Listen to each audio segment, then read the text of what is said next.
నామమునకు మహిమ చెల్లును గాక.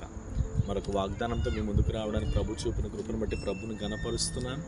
ఈవేళ ప్రభు మనకి ఇస్తున్న వాగ్దానం కీర్తనల గ్రంథం 145 కీర్తన 19వ వాక్యాన్ని ప్రభు మనకు వాగ్దానం ఇస్తున్నారు.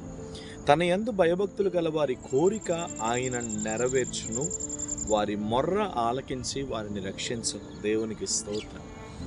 ఈ వాగ్దానం ఒకసారి మీరు మనస్సు పెట్టి వినండి. దేవుడు అంటున్నాడు, తన యందు భయభక్తులు గల వారి కోరిక. మీరు ఎంతమంది దేవుని ఎడల భయభక్తులు కలిగి ఉన్నారు అనేది ఒకసారి మీరు ఆలోచించాలి. నాలో భయం ఉందా దేవుడు అంటే, నాలో భక్తి ఉందా దేవుడు అంటే? ఎప్పుడు నువ్వు ఈ రీతిగా ఆలోచించినప్పుడు ఆటోమేటిక్గా నీ జీవితంలో దేవుని కార్యాలు జరుగుతూనే ఉంటాయి. ఒక విషయం తెలుసా బిడ్డ, ఏ నరుడు మన చేతిని విడిచిపెడతాడేమో కానీ దేవుడు ఎన్నడూ మన చేతిని విడిచిపెట్టాడు. హల్లెలూయా.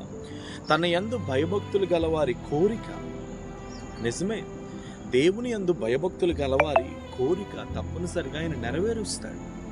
అందుకని మీరు ఎప్పుడు గుర్తుపెట్టుకోవాలి, దేవుణ్ణి ఏదైనా కోరిక నువ్వు కోరేటప్పుడు, దేవుణ్ణి ఏదైనా నువ్వు మనమే అడిగేటప్పుడు, దేవుణ్ణి ఏదన్నా నువ్వు కోరుకునేటప్పుడు, దేవుని యొద్ద నుండి ఏదైనా కావాలని నువ్వు ఆశపడినప్పుడు ఖచ్చితంగా నువ్వు దృష్టి పెట్టవలసిన విషయం ఏంటంటే, నాలో దేవుడు అంటే భయం ఉందా లేదా, నాలో దేవుడు అంటే భక్తి ఉందా లేదా, నాలో దేవుడు అంటే విశ్వాసం ఉందా లేదా, నాలో దేవుడు అంటే నమ్మకం ఉందా లేదా, నేను ఆయన నమ్మగలుగుతున్నానా లేదా, నేను ఆయన మీద ఆధారపడగలుగుతున్నానా లేదా అని ఎప్పటికప్పుడు నువ్వేం చేస్తూ ఉండాలంటే పరీక్షించుకుంటూ ఉండాలి.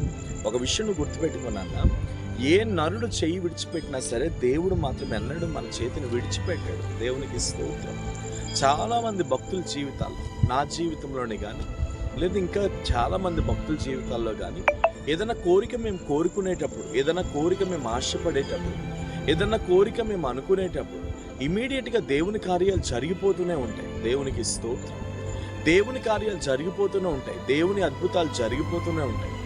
ఎన్నడూ కూడా దేవుడు అలాంటి భయభక్తులు కలిగిన వారి చేతిని మాత్రం ఎన్నడూ దేవుడు విడిచిపెట్టినట్లుగా ఎక్కడ చూడలేదు. దేవునికి స్తోత్రం. ఈ రోజున అదే దేవుడు చెప్తున్నాడు, నీ యందు ఎవరైతే కోరికలు కోరారో, లేదా నీవు ఏదైతే కోరిక కలిగి ఉన్నావో, లేదా నీ పిల్లలు, నీ కుటుంబం, నీ భర్త, నీ భార్య, నీ ఇంటివారు ఏదైతే కోరిక నీ జీవితంలో కలిగి ఉన్నారో వారందరికీ నేను ఇవ్వగలిగినటువంటి ఒకే ఒక్క హామీ ఏంటంటే, నీ కోరిక తప్పనిసరిగా దేవుడు నెరవేరుస్తాడు. ఎందుకంటే ఆయన ఆశ్చర్యకరుడు, ఆలోచనకర్త, సమాధానమును కర్త, అద్వితీయుడగు దేవుడు, బలమైన దేవుడు.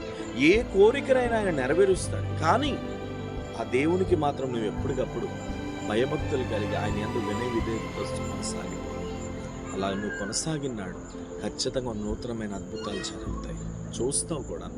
కాబట్టి మీలో ఎవరికైనా అవసరతలున్న, అక్కర్లున్నా, దేవుడు ఇంకా చేయలేదు, దేవుడు ఎప్పుడు చేస్తాడో అని ఎదురు చూసే దానికంటే ముందు మీరు ఎక్కువగా ప్రార్థన చేయండి, ఎక్కువగా భయభక్తులు కలిగి బ్రతకండి, ఎక్కువగా దేవుని సన్నిధిలో విజ్ఞాపన చేయండి.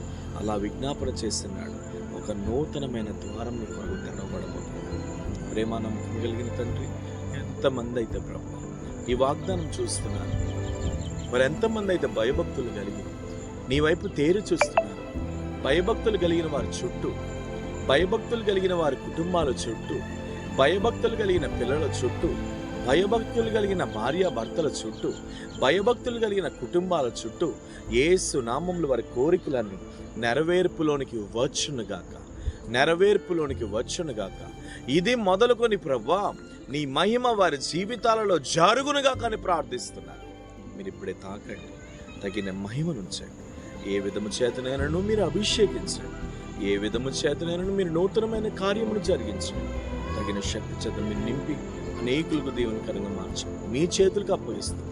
మీరే ప్రభు వారి కోరికలన్నీ నెరవేర్చమని ప్రార్థిస్తాం. యేసు నామములో ఈ ప్రార్థన అడుగుచున్నాను. God bless you. నిశ్చయంగా దేవుడు గొప్పవాడు. ధైర్యం తెచ్చుకోండి. తన యందు భయభక్తులు గల వారి చుట్టూ ఆయన యొక్క దేవదూత కావలితో పాటు ఆ కోరికలన్నీ దేవుడు నెరవేర్చుకోండి. God bless you.